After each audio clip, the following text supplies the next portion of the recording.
Lunch করে ঘরে চলে এসেছি। ঠিক যেটা ভেবেছিলাম তাই হয়েছে। খাবারে বেশ ঝালই, আমাদের জন্য ঠিক আছে, বাট বাচ্চাদের জন্য ঠিক না। জানি না কেন ওরা এরকমভাবে অর্গানাইজ করেছে। ওনাদের কাছে সমস্ত নথি আছে যে এতগুলো বাচ্চা আছে, আমার মেয়ে ছাড়া আরও 2-3টে বাচ্চা আছে।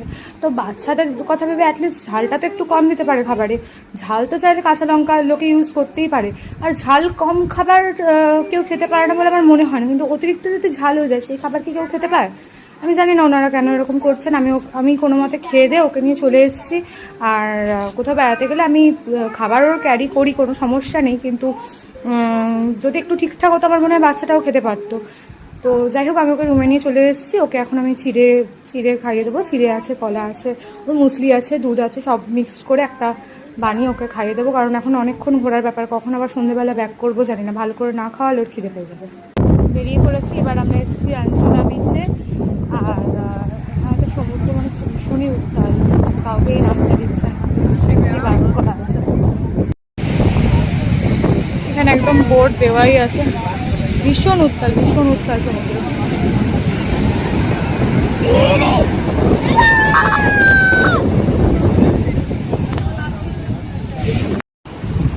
এখন আমরা এসেছি আগোদা ফোর্ট অ্যান্ড বিচে, আর এন্ট্রেন্সে ঢুকলাম।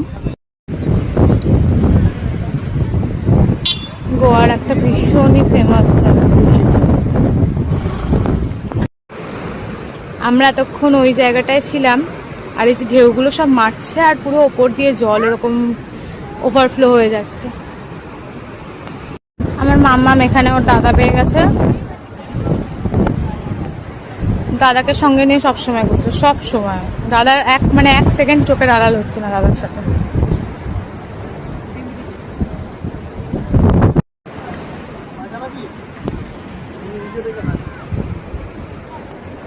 আজ আমাদের সন্ধ্যে স্ন্যাক্সে আছে ভেজ চাউমিন আর চা।